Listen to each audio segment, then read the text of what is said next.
موجود ہوں اس ٹائم ڈیرہ غازی خان کے شہر گدائی سٹی میں UC15 میں. یہاں پر سب سے بڑا جو ایشو ہے وہ پینے کا پانی ہے. لوگ آپ دیکھ سکتے ہیں کہ پانی خرید کر پی رہے ہیں. آئیے جانتے ہیں یہاں کے شہریوں سے ان کے کیا خیالات ہیں. جی السلام علیکم. یہ ایشو ہے, یہ پانی صاف ہمیں پینے کا نہیں مل رہا, تو ہمیں بڑی تکلیف ہوتی ہے. کہیں کسی کے پاس سواری بھی نہیں ہوتی یا کہیں سے لے آئے پانی, تو یہ اکثر ہم یہ خریدتے ہیں, پیسوں سے ملتا ہے پانی ہمیں پینے کے لیے. کپڑے دھونے کے لیے جب بھی استعمال بھی وہ بھی ہمیں صاف پانی خریدنا پڑتا ہے.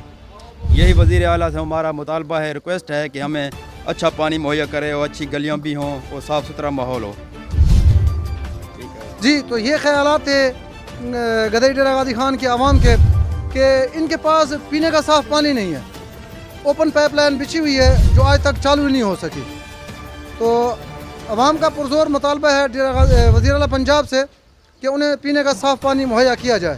محمد امجد, غازی نیوز, ڈیرہ غازی خان.